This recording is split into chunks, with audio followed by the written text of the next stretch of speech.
শব্দ করলে সবার গুলি করে যা করে দেবো।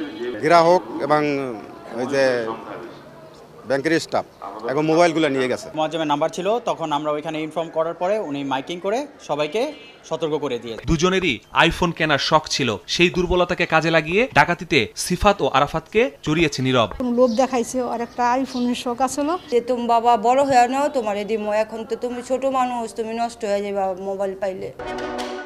আত্মসমর্পণের পর বৃহস্পতিবার মধ্যরাতে দক্ষিণ কেরানীগঞ্জ থানায় দস্যুতার মামলা করে ব্যাংক কর্তৃপক্ষ। আসামি করা হয় লিওন মোল্লা ওরফে নীরব, আরাফাত ও সিফাতকে। প্রাথমিক জিজ্ঞাসাবাদের পর শুক্রবার সকালে সংবাদ সম্মেলনে পুলিশ জানিয়েছে এই তিনজনই দক্ষিণ কেরানীগঞ্জের কদমতলীর খালপাড়ের বাসিন্দা। ফুটবল খেলতে গিয়ে নীরবের সাথে পরিচয় হয় সিফাত ও আরাফাতের। 1 মাস ধরে পরিকল্পনা করে একাধিকবার রেকি করে ব্যাংকে হানা দেয় তারা। তাদের সঙ্গে একই এলাকায় চলতে গেলে তাদের সঙ্গে পরিচয় হয়। আনুমানিক 1 মাস পূর্ব থেকে তারা প্ল্যান করছে যে এই ধরনের একটা ঘটনা ঘটাবে। তারা বিভিন্ন জায়গায় বসেছে, এই বিষয়ে কথা বলে এই দস্যুতার সংগঠনটা ঘটিয়েছে।